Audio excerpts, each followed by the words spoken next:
Well. Good morning, everybody. Welcome to Birds Brunch with Mike Missanelli, where we review the Eagles. I can't. I can't even believe what happened yesterday. I just can't. I know everybody out there can't believe it either. As the Eagles blow a 21-0 to lead, it's the biggest blown lead in Eagle history since 1985, when they blew a 23-point lead against the Vikings. They had blown 21-point leads in 1945. Remember, you were at that game. And 1999 against the Cardinals. The 1945 game was against the Giants. I'm trying to have good humor here, but this is as bad a loss as you could possibly have, and puts the Eagles in jeopardy now of getting the number one seed in the NFC, which we'll talk about a little later, because the Rams won yesterday over the Tampa Bay Buccaneers. So let's start out with this was a horrible coaching job, just a flat out horrible coaching job. The Eagles had first of all, what were they doing in the second half? They had a 21-0 lead. What were they doing in the second half? They played right into whatever adjustments the Cowboys made defensively. The Eagles played right into it. They ran Saquon Barkley 4 times on first down, which didn't gain anything. They had no variety in their offense whatsoever. They turtled up really on offense. So somebody's got to pay for that, whether it's the offensive coordinator Kevin Patullo, who's had his bad moments this year, or whether it's the head coach Nick Sirianni, who oversees the whole package. I don't understand what was going on yesterday with the offense. Now, 21-0 lead. They wound up with 39 passes to 18 runs. That's not exactly balanced. With a 21-0 lead, you should be able to run the football consistently. They just picked the wrong spots to run the football. They had no variation in their running game. They had Tank Bigsby with 1 carry yesterday. Normally, if you interchange some running backs, you get a little energy, you get a little juice, you run some different plays, you go wide, you get them on the edge, you do some things differently than what they did. 14 penalties, by the way, in this game. A lot of them were pre-snap penalties, which is what Nick Sirianni was talking about after the game. Requires no talent. You should master the things that require no talent. Well, they had all kinds of penalties with the pre-snap, including a 12-man on the field. Now, at this stage of the season, that is almost impossible to happen, to have 12 men on the field. And they did it yesterday. They surrendered 3 big explosive plays. You know, the Eagles' mantra is don't yield any explosive plays and have some explosive plays of your own. It was the opposite yesterday. They had 3 explosive plays, 50 yards to CeeDee Lamb, 43 to Pickens, and then the killer, the 24-yard slant to Pickens late in the game, which set up the game-winning field goal. Their last 8 drives, the Eagles, yielded only 111 yards and 5 first downs. Since 3 minutes were left in the second quarter with a 21-0 lead, here were the Eagles' possessions. Punt, end of half, punt, missed field goal, fumbled punt, and then another punt after Hurts was sacked. And that was the death knell. When he was sacked, then he gave it up, and the Cowboys got down the field to kick the game-winning field goal. Tooper DeJean. Adoree Jackson got hurt. Looked like a concussion situation. Cooper DeJean had to go to the outside. Did not work for Cooper DeJean. He is strictly a nickel corner. He got toasted a lot yesterday. When they went after him, they had to also put Sidney Brown in there when Blankenship got hurt. Sidney Brown did not fare well on that Eagles defense. They took advantage of him on that. They got a reprieve when Dallas actually couldn't turn 2 fumbles into points. It's hard to believe. They had 2 fumbles that they did not turn into points. The Eagles got a reprieve on that, and they still wound up losing the game 24-21. The Eagles gave up 354 yards passing to Dak Prescott, and then in the end, they gave up the big play to George Pickens that led to the game-winning field goal after a failed Eagles drive where Hurts was sacked by Osa Odighizuwa, I think that's how you pronounce it, on a 3rd and 2. Just a killer play. 28 net yards in the first 3 drives of the second half of the Philadelphia Eagles. Somebody's got to take accountability for that. The head coach, the offensive coordinator, has to take accountability for that. The defense, all right, they yielded some big plays. But the Eagles had a 21-0 lead, and the defense really, if the Eagles score once, 1 touchdown in that second half, you're not looking at the defense saying they played a poor game. So that's the synopsis of what happened yesterday for the Eagles. And now what this does is puts them a game behind the Los Angeles Rams. And we'll discuss that a little later on the remaining schedules of both the Rams and the Eagles to see if the Eagles can regain that number one spot and get that bye in the playoffs, which is very important to get that number one seed. And they had it in control, and they blew it yesterday. I don't know. When it was 21-0, I'm looking at the game saying, boy, Dallas Cowboys stink. They're horrendous. They're not even showing up for this game. And then the whole thing flipped around in the second half, and that's the Eagles' fault for that. It's not as much as what Dallas did as what the Eagles did not do. So let's get to the comments from the head coach, he's the guy that's got to take the accountability, and he'll speak more on that, I guess, a little later today. But let's go to Matt Miro's our producer. Matt, let's go to cut number 3. Did you let your foot off the gas when it was 21-0? Different things personnel-wise.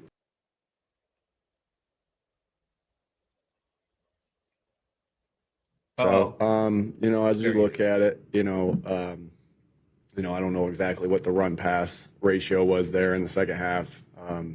You guys could probably be able to tell me that a little bit better. Obviously, we're always trying to be a balanced attack. So I just think, again, we'll have to look at ourselves and look at the schemes, and then we're going to have to look at the execution and see what the issues were. We just weren't very efficient as an offense in that second half. I didn't really feel that we took our foot off the gas. Well, listen, I don't know how you cannot think that you didn't take your foot off the gas. You got very conservative. Your running plays were so conservative. Early on in the game, you had A.J. Brown firing on all cylinders, and they really, what did they forget about him in the second half? I don't understand some of the calls they make here on offense. And I got to tell you that Kevin Patullo has not impressed me. Now, listen, don't get me wrong. The Eagles are still a good team. I know a lot of people think that all is lost when you lose a game like this. They're still among the best teams in the NFC. And I do think they have a chance to bounce back. I don't think there are many losses on their schedule left. You got the Bears coming up on a short week, and then you got the Buffalo Bills. But the rest of the schedule looks pretty manageable. So I want to hear from you right now. You can join the chat, and we have some comment. We have a comment section. All I do is click in, and we'll hear your comments. We'll read your comments. Tom Hennessy, first of all, chimes in with, I don't think I've been this frustrated with a loss since 2023 San Francisco. Yeah, that was obviously a frustrating loss. Last week, I thought I was a little scared of this game. But once they got up 21-0, I wasn't scared at all. But Larry Frussetto says you were right all along. I didn't mean to be right. I thought the Cowboys would play it a lot better in the first half, so I'm not going to take any credit for me saying the Cowboys we're going to win. Kimberly writes in, you called it. And Steve Savino says, correct, Michael. I am not out to take accolades here. Really, when it was 21-0, I was ripping the Cowboys on Twitter, saying they didn't come ready to play at all. And the Eagles just gave it back to them. So let's hear Sirianni again. Let's discuss the bevy of penalties that the Eagles had. This is a team that should be buttoned down by this time of the year. And for them to get 14 penalties is a lack of concentration. A lack of concentration, lack of execution goes right to the head coach. So let's hear what Nick Sirianni said. This is cut number 1, Matt, discussing the bevy of penalties that they had. Uncharacteristic of us, obviously. Always put that on me. If there's stuff that like that we spend time going over, obviously I got to get my message across better. So that's got to be on me. And we'll fix the things that we need to fix technique-wise, look-wise. But we gotta master the things that require no talent, and that's always going to be on me when something like that happens. All right, things that require no talent. Lack of execution, very sloppy, undisciplined play. That should not happen at this stage of the year, especially when you're ahead 21-0. You should be able to bury that team. That team wanted to be buried in the first half. And you came out and you let your foot off the gas. You got too conservative on offense, and you played scared. I mean, there's no other way around it. They played scared in that second half. They did not assert themselves at all. So a terrible, terrible loss. All right, Sirianni, on the defense, different Dallas defensive looks. I was watching the game, and I'm going, what is Dallas doing differently to the Eagles that the Eagles are not being taken advantage of? And if they're doing something different, why aren't the Eagles readjusting? Here's what Sirianni had to say on different Dallas defensive looks. Cut number 4, Matt. A couple different things personnel wise that they came out in to try to do some different things for the run game. They were giving us, I thought Jalen did a good job as far as, early in the game, they were giving us one thing when they played a certain coverage, then it changed and they tried to take away some of the things that we were throwing to AJ. And Jalen did a good job on some of those, getting the ball down to Saquon in the flat. So just a little different variations of how they played the coverages from what I'm seeing, on the fly. Hats off to them. They did some good things there. We got the lead. They clawed back. They battled, and at the end of the day, we weren't good enough. I see. That's not a good enough answer. That really is not a good enough answer. That's an answer that he should be pressed on. They made adjustments. They had different personnel groups. They did something a little different against the running game. That's what he just said. You saw it. He acknowledged seeing that Dallas made those kind of adjustments. So then you readjust. I don't understand it. The coaching staff looks at, okay, they're doing this now, so that'll open this here. And they just were numb to it. I just don't get it. We have another comment from Steve. We all get it. Teams make adjustments. Bottom line, you have to adjust to that. That's what good coaching staffs do. Let's just hope it was a bad day. We all have one of them. Yeah, I get it, but that's not a day that you should have a bad game. You were up 21-0 in this game. So in my view, that a bad game is when you don't come out at all to start the game and you fall on your face. That's a bad game. When you're up 21-0 and you do nothing in the second half and don't score a point, you got to look at yourself and say, I'm not coaching this game properly. They make adjustments. Well, we saw they did some different things. You're going to let them do that? It's just mind-boggling to me how you can answer a question like that. Okay, now you've got a short week, and you got to fix these mistakes. So here's what Sirianni said about fixing the mistakes on a short week, and he compared it to the loss against Denver earlier this year. Here's what he had to say. And so we got to do a good job of that. I didn't think that the loss that we had to Denver was an indicator of what happened in the Giants game. Listen, we just didn't coach or play well enough in either of those games, and they got us. So, again, it's about being able to fix the things. So the things that we made mistakes on tonight, coaching and playing, doesn't repeat itself. And so it's finding that time to be able to do that, and getting up and going back to work, even though you got a bad taste in your mouth and we're going to have a shitty plane ride home.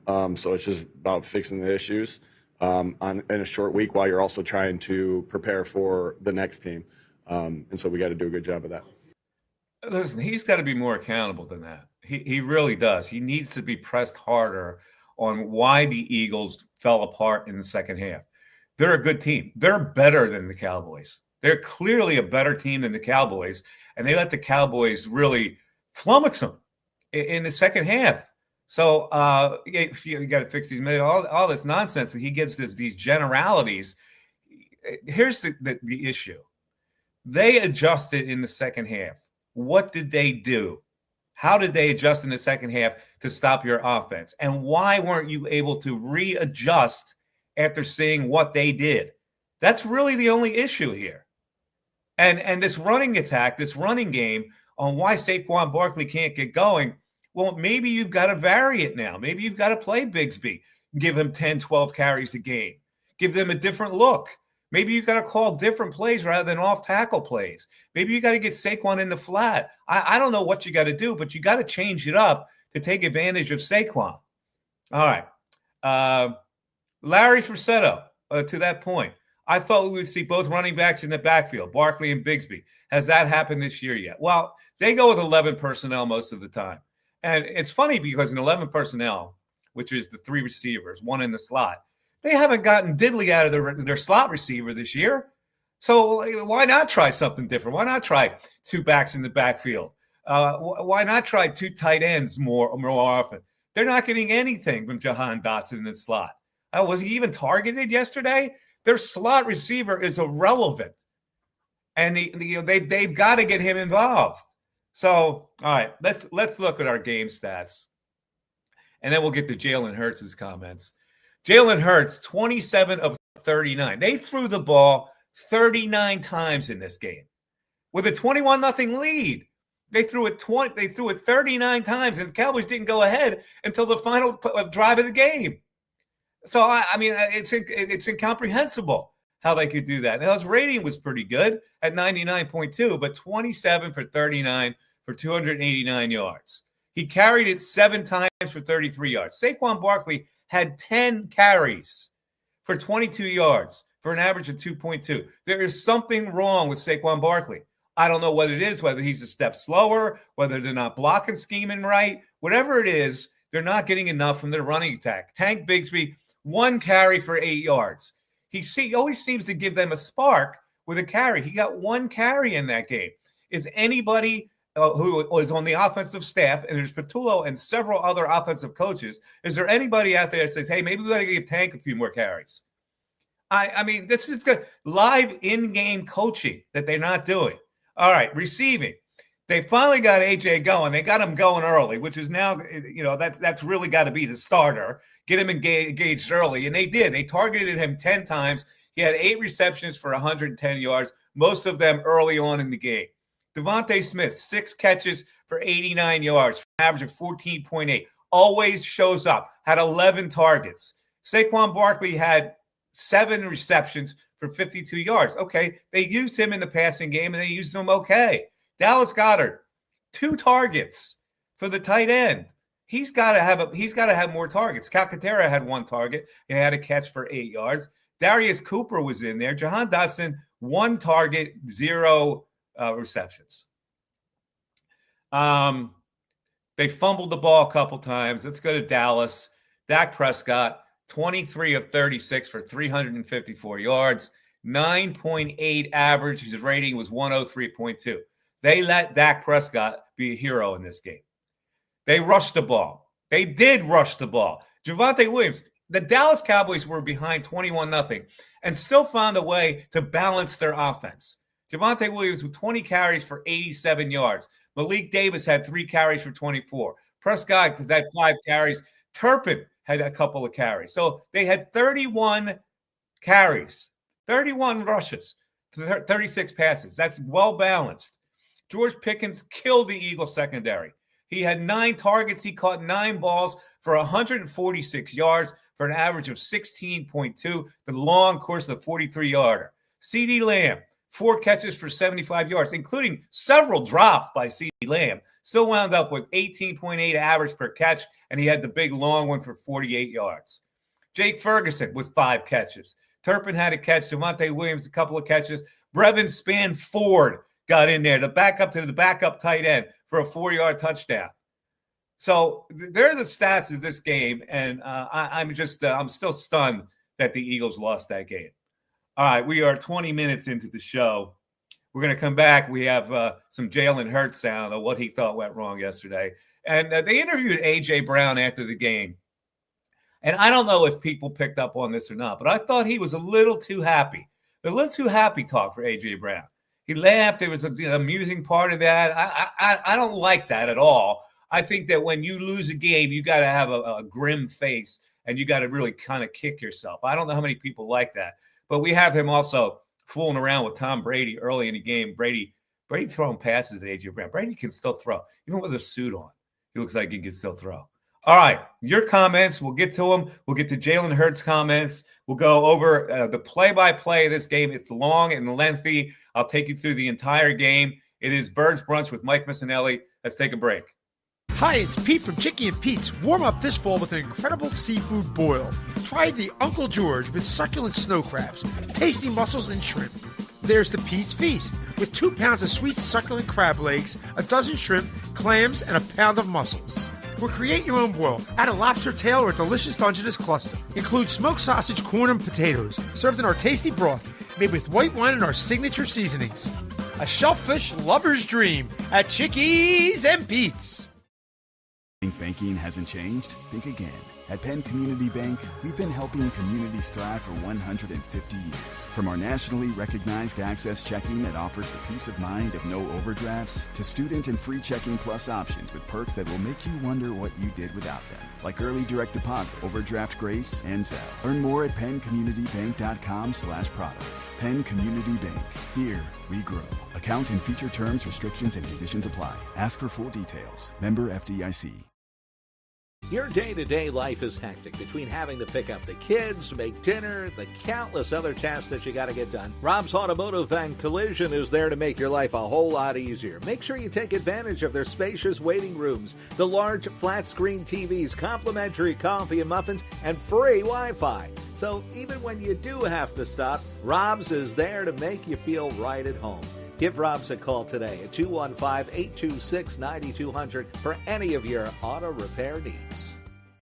This is Tommy Green from the 1993 National League champion Phillies. Every champion needs a good game plan. BCWSA and I want to make sure you have a game plan when it comes to conserving our most precious resource, water. Whether you're washing dishes, brushing your teeth, or watering your garden, there are ways you can save water and save money. Visit bcwsa.net for tips on conserving water. BCWSA, proven.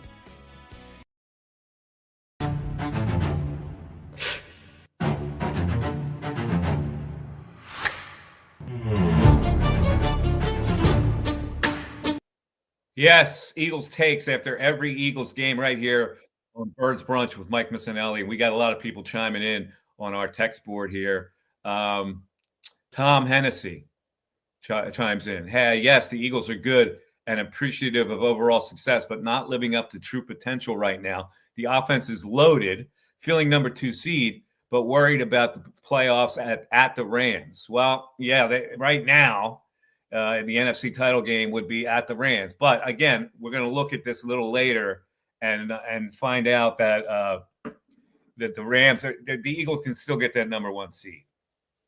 Okay. Let's get to Jalen Hurts, who, listen, these guys say the same thing after every game.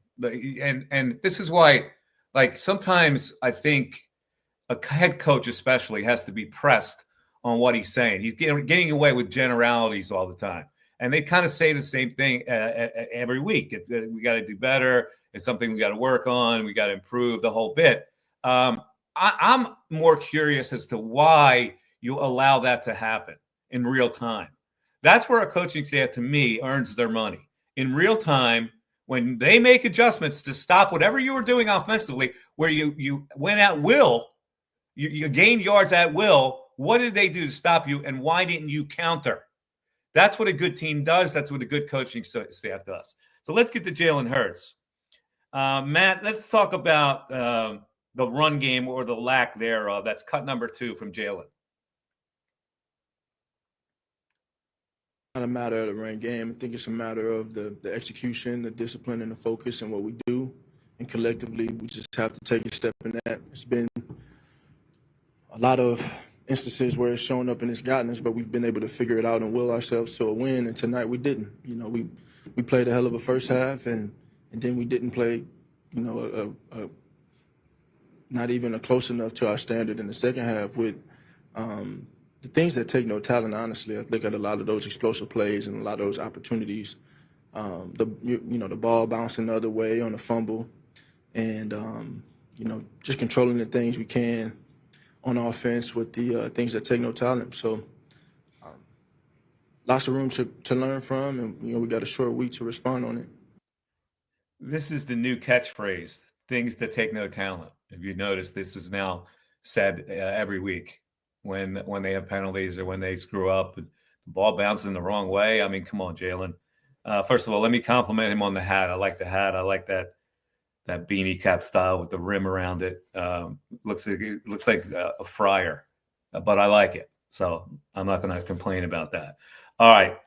He also talked about the in-game adjustments that they did not make. This is cut number 1, Matt. Jalen Hurts. Always room to grow in in-game adjustments. It's a matter of having confidence in what you do and what you're doing, and everybody being on the same page when we do it. You know, think that's a great question. But then again, you look inward first. And so looking at the things that we can control from a penalty standpoint, execution standpoint, those are all things that we can control. And so I don't point towards how we adjusted or what we did or what we didn't do. In the end, we had an opportunity to win the game and we didn't. And so we gotta own this one, let it light a fire in us as a team and stay together and move forward. Yeah, again, he doesn't. I'm not expecting him to give you detail. It's almost useless whenever Jalen Hurts talks, but he's the quarterback, and he was involved in a game that really the Eagles let their foot off the gas. They did not make any in-game adjustments on offense. He's the quarterback. He's responsible maybe for changing plays that call in. I heard him say after the game that he executes the plays that are called in. Well, sometimes you see something differently, and you're the quarterback. You change that play. He's got to be a little more savvy. All right, finally, cut number 3, Matt, on not playing the whole game after the first 3 drives.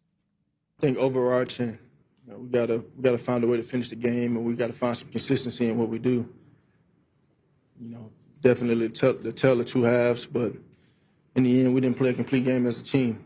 And today it got us. You give a lot of respect to Dallas and their team, how they competed. Something the question right now is just how we respond to it. And I have a lot of confidence in how we respond. All right. Well, I hope he's right. Again, we have a tendency to think all is lost when they lose a game like this. It's such a stunning loss. I mean, they haven't blown this kind of a lead since 1985, for crying out loud. And this is a good team. This is a Super Bowl caliber team blowing a game with a 21-point lead. That's substantial. That stings. And I know we have a tendency to say, well, they stink, they do this. They're still a good team. Don't get me wrong. And I expect they'll bounce back against the Bears. I know the Bears are a hot team. It's a short week for both teams. So I don't know how this is going to turn out. But if they lose to the Bears, then there's really concern. But I think they're still a good enough team. I mean, for the last 2 weeks, we've been lauding their defense. Their offense hasn't really done much, but we lauded their defense. And with a 21-0 lead, you said this game's in the bag. There's no way that Dallas is going to be able to score more than 21 points against this kind of defense. And they did. So I don't know. Somebody doesn't like Jalen's hat. Okay. Well, I thought it was all right. I like the hat. Anyway, Nick Sirianni and Kevin Patullo need to be blamed for this loss in Dallas. Doughboy ego. I totally agree with you, Doughboy ego. All right, let's get to the play-by-play of this game, which is substantial. The Cowboys had the first drive of the game, and on 4th and 3, they go for it at the 50. Their pass is incomplete, so the Eagles take over at midfield. All's good, right? They get the ball at midfield on their first possession. First play is a quick shot to A.J. for 5. Second play, A.J. to the right for a first down. Then a swing pass to Barkley, first down at the Dallas 20. Then on a 3rd and 5, a slant to A.J., 16 yards, bang. They're on the board 7-0 that quick. And I'm thinking, oh, boy, here we go. This is going to be a rout. The next circumstance in this game, Dallas got called for roughing the kicker on a 4th and 10. The Eagles scored off of that drive. All right, it was 4th and 10. They got the 15 yards on that, and they get the first down. When the plant leg is taken out, that is roughing the punter. That is roughing the kicker. And that is not unlike running into the kicker, which is you hit the kicking leg. However, on replay, you saw that the ball was tipped by Ryan Flournoy. He's not the guy that actually ran into the kicker, but he tipped that ball. Once the ball is tipped, there should not be a penalty on that. Now, he's talking to people on the sideline saying he tipped it. Why wouldn't the Cowboys challenge that? They ignored the guy who said he tipped it. If they had actually challenged that, you would have seen the tip, and they would have still had possession. But I'm saying this is another bonehead move by the Dallas Cowboys. So the Eagles take over at the 38. Hurts to A.J. in the middle of the zone for another first down. 3rd and 5, A.J. slant, the first down to the 21. Saquon to the 7. Hurts to A.J. in man coverage for TD, but both feet were not in. And then Hurts a design run for the TD. 14-0. Hurts at this time is 9 for 13 for 90 yards and a touchdown and a 7-yard run for a TD. It is 14-0.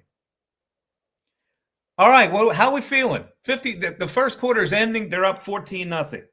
All right. The next drive, the Eagles capitalize, and they get it 21-0 when the Cowboys give them the ball on a recovered fumble at the Eagles 34. Hurts danced out of the pocket. He checks to Barkley for a big game, and then he underthrows a bomb to Devontae Smith at the 11, but it goes for 41 yards because Devontae made a great catch on the ball. Smith then to the 1 on a jet sweep, and then the tush-push TD for Hurts. It's 21-0. They have scored 3 touchdowns in their first 4 drives, and Hurts at this time is 12 for 17 for 157 yards, 2 running TDs. What are we thinking at that point? Is anybody possibly thinking that they're going to lose this game?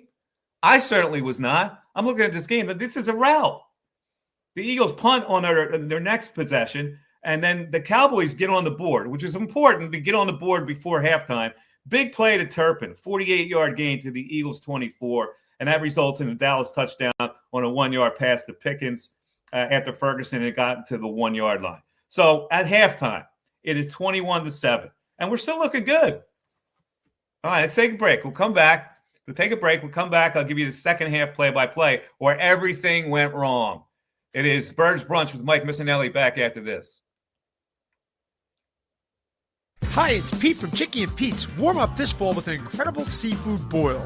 Try the Uncle George with succulent snow crabs, tasty mussels, and shrimp. There's the Pete's Feast with 2 pounds of sweet succulent crab legs, a dozen shrimp, clams, and a pound of mussels. Or create your own boil. Add a lobster tail or a delicious Dungeness cluster. Include smoked sausage, corn, and potatoes, served in our tasty broth, made with white wine and our signature seasonings. A shellfish lover's dream at Chickies and Pete's. The Peruzzi Automotive Group on Business Route 1 in Fairless Hills is looking for auto techs, all skill levels. Here's a chance to work for a locally owned family business that offers many benefits. For more information, call the service director, John Damarotis, at 215-943-6200. That's 215-943-6200, or visit any Peruzzi service department. Think banking hasn't changed? Think again. At Penn Community Bank, we've been helping communities thrive for 150 years. From our nationally recognized Access Checking that offers the peace of mind of no overdrafts, to student and free checking plus options with perks that will make you wonder what you did without them, like early direct deposit, overdraft grace, and Zelle. Learn more at PennCommunityBank.com/products. Penn Community Bank. Here we grow. Account and feature terms, restrictions, and conditions apply. Ask for full details. Member FDIC. A flawless occasion begins at the Capitol Grill. From the moment you step into the Capitol Grill, located in the heart of Center City, the experience is one of comfortable elegance. Whether you're looking to host a private affair, a perfect lunch stop, or dinner destination, start your occasion at the Capitol Grill today. Visit thecapitolgrill.com or call 215-545-9588. That's 215-545-9588 for the Capitol Grill, Center City. This is Tommy Green from the 1993 National League champion Phillies. Every champion needs a good game plan. BCWSA and I want to make sure you have a game plan when it comes to conserving our most precious resource, water. Whether you're washing dishes, brushing your teeth, or watering your garden, there are ways you can save water and save money. Visit bcwsa.net for tips on conserving water. BCWSA, proven.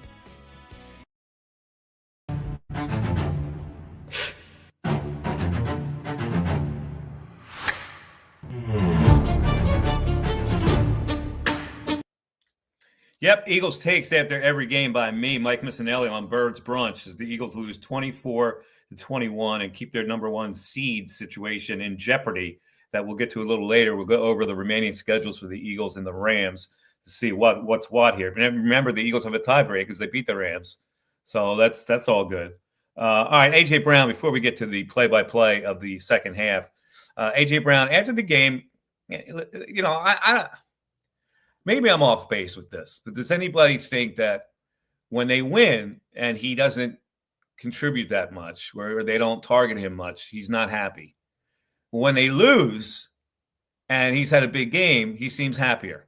I hate to put that label on the guy, but I thought after the game he was a little too glib.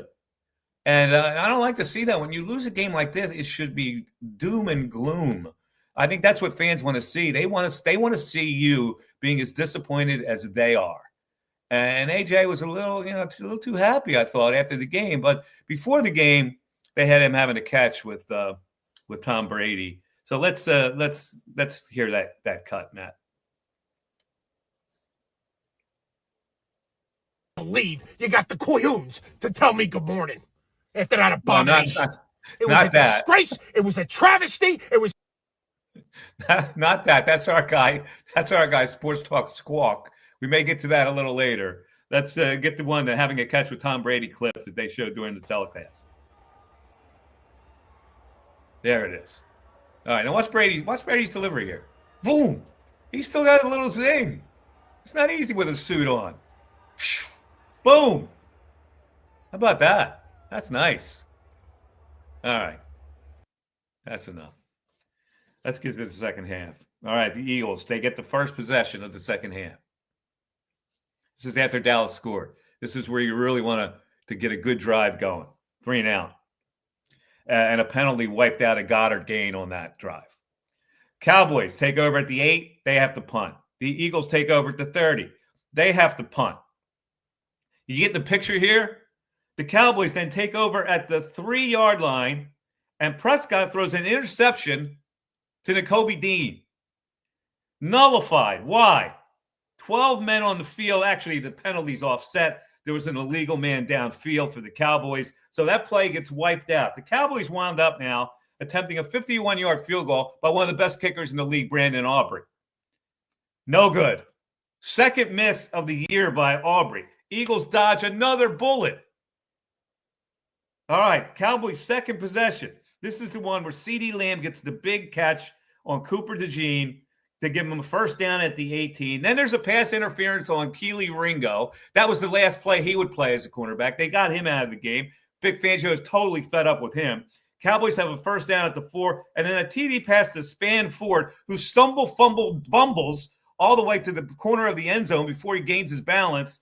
Dak has enough presence to hold on, and then hit him for the touchdown. So it's 21-14 now with 2:02 left in the third quarter. The Eagles took over at the 30-yard line. They moved the ball into kind of field goal range.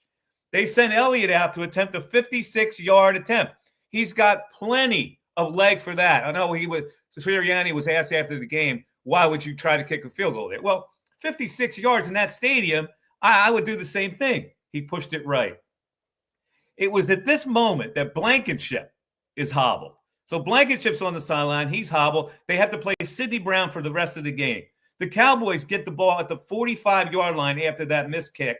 They hit the bomb to Pickens. DeJean and Sidney Brown in coverage, late Sidney Brown. They get it to the 10, and then Prescott scrambles for the touchdown. The score is tied with 11:40 left in the game, 21-21.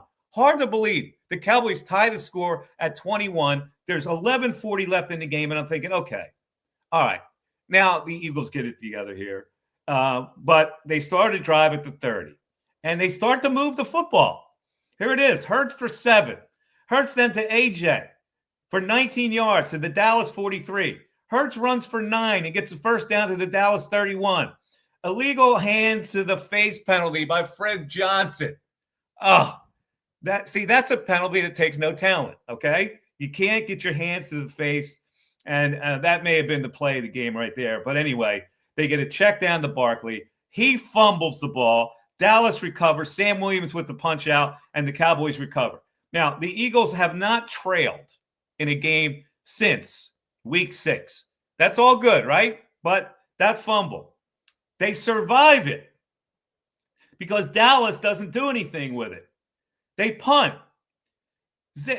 Gibson is at the 2-yard line, decides to catch the ball. Why catch it there? You're taught if you're inside the 10, you let it bounce, or you fair catch it at the 8-yard line. But if you're at the 2, you don't catch it. There's no advantage to catching the ball at the 2-yard line. This is something that takes no talent. A bonehead mistake. Know where you are on the field. So anyway, the big hit on Gibson, he fumbles. Dallas recovers at the 7. Elijah Clark with the big hit. If you saw the replay, Elijah Clark got knocked down 3 times as a gunner trying to cover that punt, and still makes a big hit that gives the ball. Dallas recovers at the 7. The Eagles survive that. Williams gets to the 1. Third and goal, incomplete to CeeDee Lamb. Fourth and goal, instead of kicking the field goal with 4 minutes left to go ahead, they go incomplete on fourth and goal. Another reprieve. So I'm thinking, okay, this is not destined to be a loss. The Cowboys had so many advantages in this game to take the lead here. 2 fumbles, they didn't take advantage of either one of them. Penalties, they didn't take advantage of that.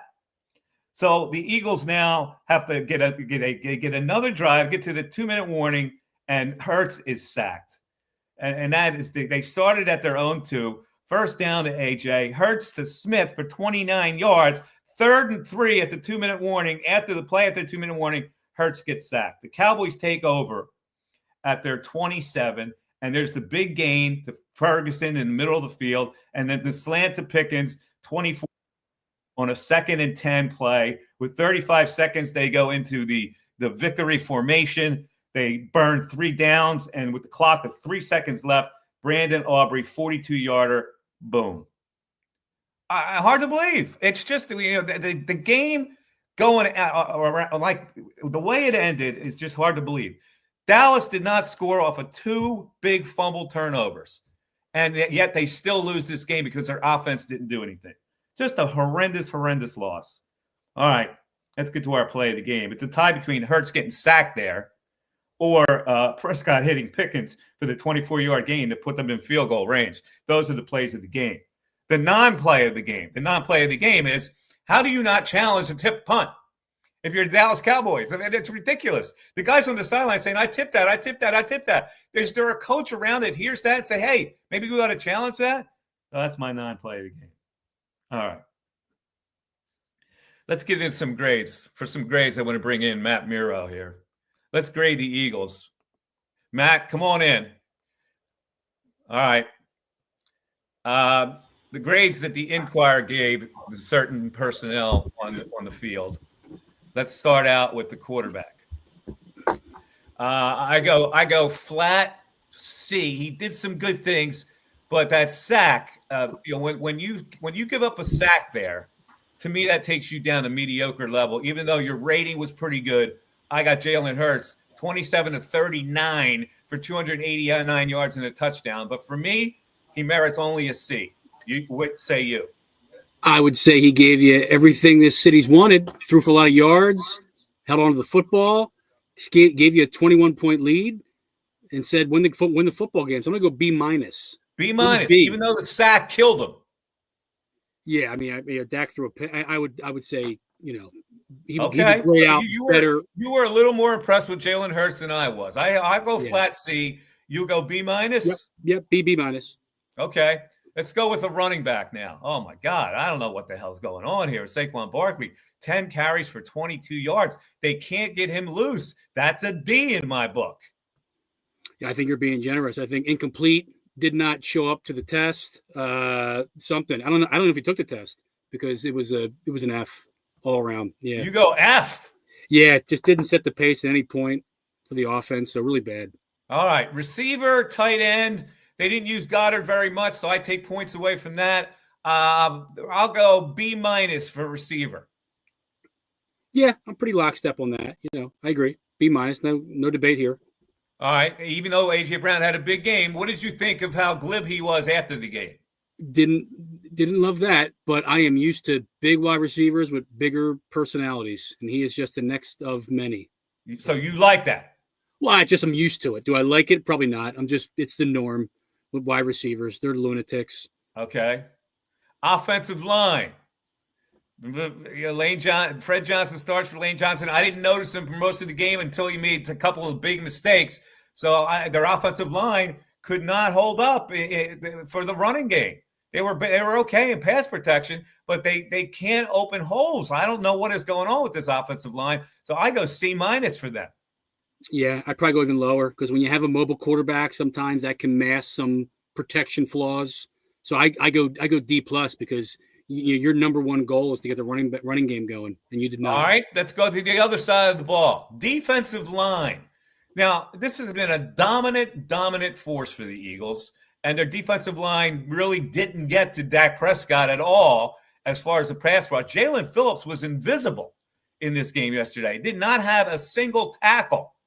Jalen Carter played okay. Jordan Davis was kind of non-existent. Ojomo got banged up a little bit. Defensive line, I can't give him any better than a C.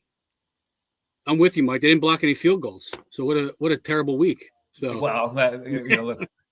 Yeah, I get. This is no time to be glib, man. I know you're right. What are you, AJ Brown, after the game? I know here? you're right. That's fair. This is no time to be good. They didn't block any field goals. They didn't do much to get pressure on Dak Prescott either. You're right. All right, let's go linebacker. All right, the linebackers were okay. Zach Bond recovered that fumble. He did miss an open field tackle on the tight end. N'Kobe Dean had a third down sack, but he drew a holding penalty on another rush. He couldn't hang on. Dean was in coverage when Williams couldn't hang on to a fourth down pass. Bond had a pass right in his hands that he dropped.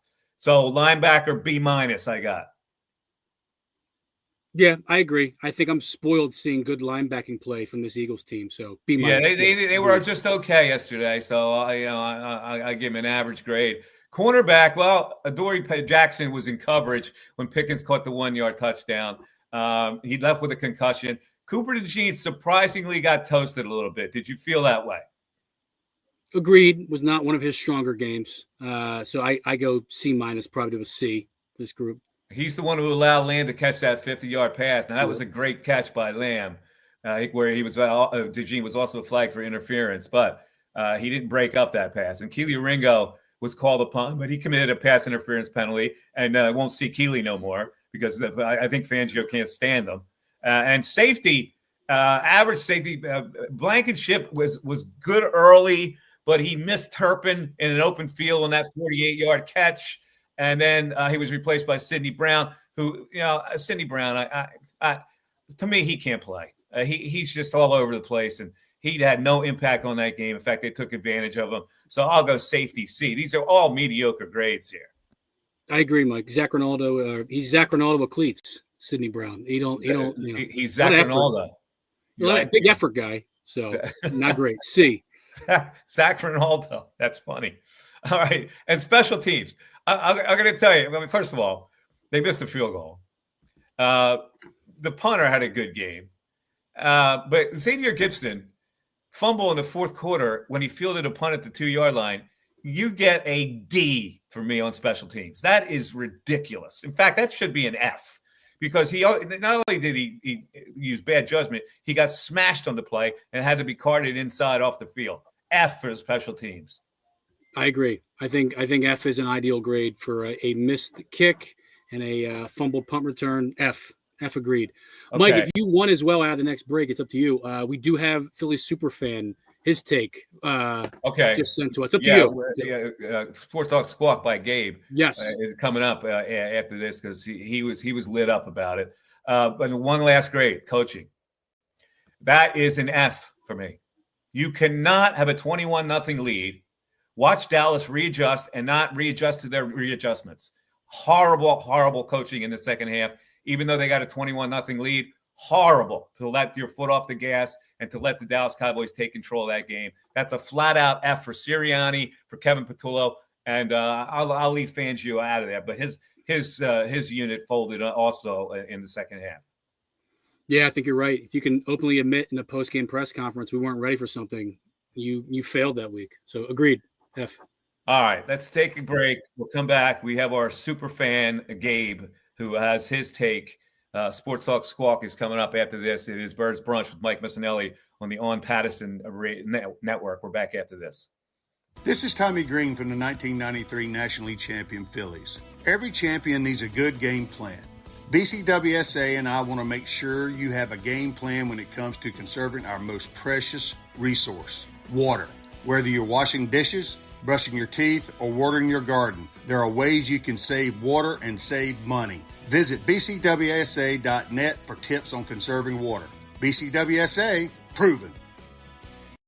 Your day-to-day life is hectic between having to pick up the kids, make dinner, the countless other tasks that you got to get done. Rob's Automotive and Collision is there to make your life a whole lot easier. Make sure you take advantage of their spacious waiting rooms, the large flat-screen TVs, complimentary coffee and muffins, and free Wi-Fi. So even when you do have to stop, Rob's is there to make you feel right at home.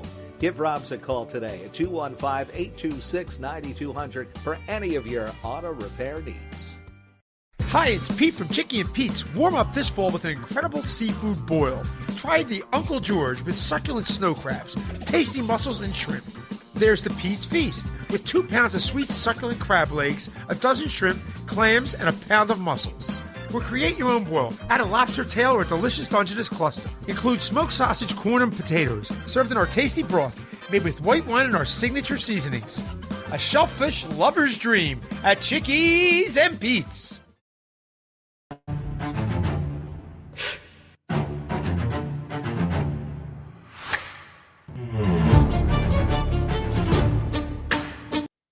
Man, this loss is hard to take. 24-21.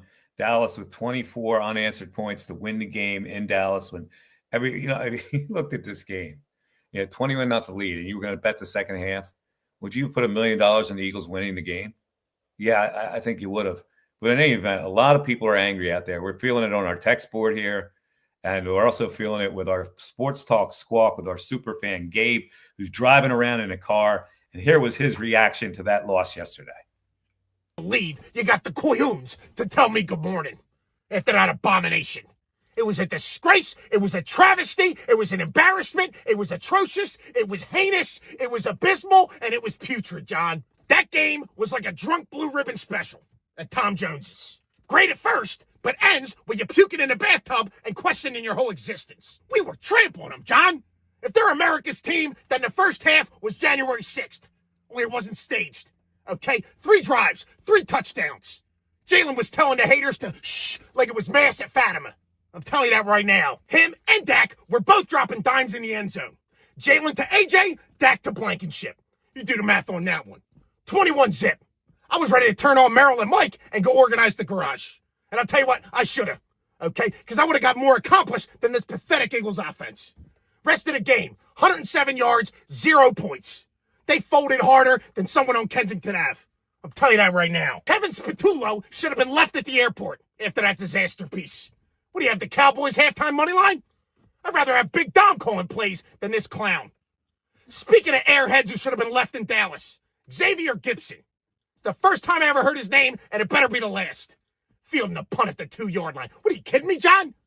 That's Orion Kirkering level stupidity. Speaking of stupidity, 14 penalties for 96 yards. More flags than the Benjamin Franklin Parkway. You do the math on that one, John. First time the Eagles have blown a 21-point lead since Andy Reid's first game in 2000. That was 3 marriages ago for me, John. And this Eagles season is going to leave me in the same place they did. Angry, depressed, and missing half my money. I'll hang up and let you talk about it. There it is. So the fictional talk show host, John. A lot of Delco references in there. Past trauma experience, including Orion Kirkering, makes the rant this week on that game. Yeah, the fumble punt at the 2-yard line. I don't know if you see Gibson anymore on that judgment. I mean, that's just really. I mean, you're coaching special teams, right?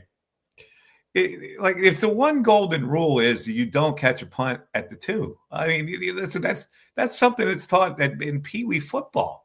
You just don't let it go in the end zone. You get it back out. I don't understand it. I don't know. Guys make these decisions during the game. You're not heady at all.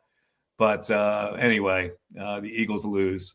And we're going to have to all digest that all week until we get to the Bears on Friday. All right, it's time to go around the NFL for 5 things that caught my eye during this particular Sunday. So let's start, Matt, with number 1. Let's go with the Colts and Chiefs. The big game of the day. Patrick Mahomes throws for a season-high 352 yards. Kareem Hunt, 104 yards and a touchdown. And Butker's 5th field goal of the game gives Kansas City a come-from-behind overtime victory in Kansas City. Rashee Rice, 8 catches for 141 yards, including 2 crucial ones on the Chiefs tying drive in regulation and another in overtime. And the high-powered Colts were forced to punt on 4 consecutive 3-and-outs in this game.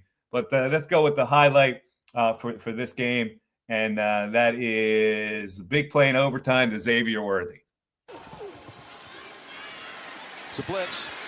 Stepping up and heaving it, and Worthy makes the catch. and they're in field goal range. All right, there you go. Colts and Chiefs. Number 2, let's go with the Patriots and the Bengals. The Patriots, Drake May passed for 494 yards, I believe that was. Hold on a second. I kind of lost my page here. Righty. Oh, boy. All right, I lost my page. Let's go with the highlight of this game, and that was Joe Flacco. Joe, say it ain't so. He gives up a pick 6 early in this game. Super Bowl MVP with Baltimore. Brooks was the back. Flacco will go underneath. Oh, it's picked off. That's a pick 6. Kiss him goodbye. Marcus Jones. Our second pick 6 in this one. Yeah, there you go. Joe Flacco still playing. And that was one of those plays where you telegraph it to the right and then you throw it and the guy has time to catch up for it. All right, number 3. Let's go with the Packers and Vikings here. Emmanuel Wilson. There's no Josh Jacobs in this game, but Emmanuel Wilson comes in for a career-high 107 yards and 2 touchdowns in his first career start, 28 carries, 107. That's the highest single-game total by any Packer running back this season. Green Bay is now 2-0 in divisional games after going 1-5 against NFC North foes last season, so a big improvement. The Vikings were attempting to beat the Packers on the road for a 3rd straight season. They did not do it, and so the highlight for this game, no Josh Jacobs, so let's go with Emmanuel Wilson with a carry for 2 touchdowns. Let's get one of his 2 1-yard touchdowns. Wilson again reaches for the goal line. Packers make him pay. All right, the Giants and Lions. The Lions struggle with the Giants here, but Jahmyr Gibbs runs for a 69-yard touchdown the first snap of overtime after Jake Bates matched the career high with a 59-yard field goal to tie the game in the last minute of regulation. So the Giants let one slip. The Lions entered the game out of the playoff picture. They trailed by double digits multiple times, but Gibbs, a career-high 264 yards from scrimmage and 3 touchdowns. Let's go with his big touchdown run in this game. Now we hear him. Another trick play as Olszewski throws. It's caught. Olszewski with the pass. Whoa! Into the end zone for a Giants touchdown, Jameis Winston. All right, that was my bad. This is Olszewski. He's going to get the ball on a reverse. I thought it was going to be a reverse pass. That was my bad. The play of the game actually was the flea flicker early on by the Giants, which gave them the lead. And so sorry about that, Jahmyr, but the play of the game was actually that flea flicker play. Wan'Dale Robinson with a big touchdown. All right, the last one that caught my eye, the Steelers at the Bears. The Bears win again. I mean, this is hard to believe that the Bears keep winning. I don't know if they're good or not. Caleb Williams throws for 3 touchdowns. And Aaron Rodgers, of course, was sidelined by a broken left wrist. Mason Rudolph was in his place. And the Steelers hung in there, but they couldn't get it done at Soldier Field, screaming in this game. And here's the play. Our old pal, Kenneth Gainwell, we can't show you a Bears highlight because our old pal, Kenneth Gainwell, had a 55-yard carry on a 4th and 1 push. Did not get in the end zone, but got it way down there. Here's the play. Ball is spotted at the 44, and they run it to Gainwell. Kenneth Gainwell, the speed, lunging to the pylon. Touchdown, Steelers. 4th down in his own territory turns into an explosive touchdown. The pitch from Hayward to Gainwell.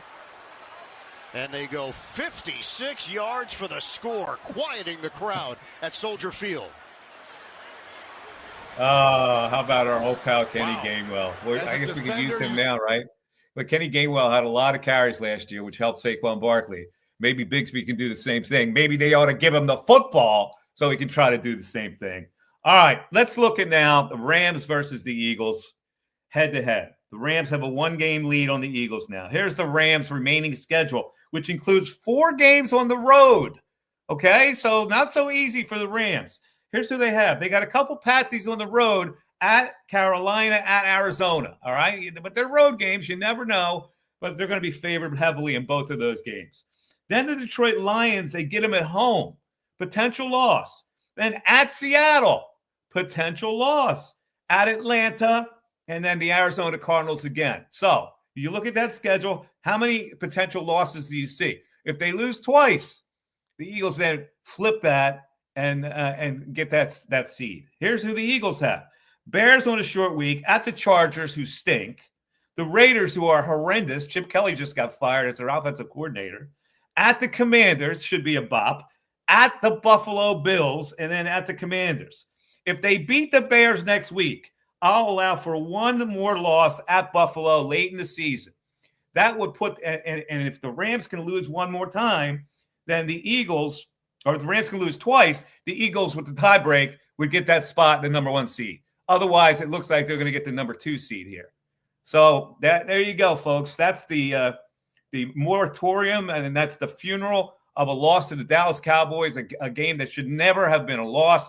The Eagles lose at 24-21. They've got a short week to adjust and have to play the Chicago Bears. So this will lead up to our Thanksgiving. I want everybody to have a great week of Thanksgiving. Thanks for listening to the show today. We really appreciate it. And thanks for the comments. We love to hear the comments coming on our text board here. So thanks a lot for listening. Thanks a lot for watching. It is Mike Missanelli with Birds Brunch. We'll be back at you after the Chicago Bears game. Take care, everybody. Bye-bye.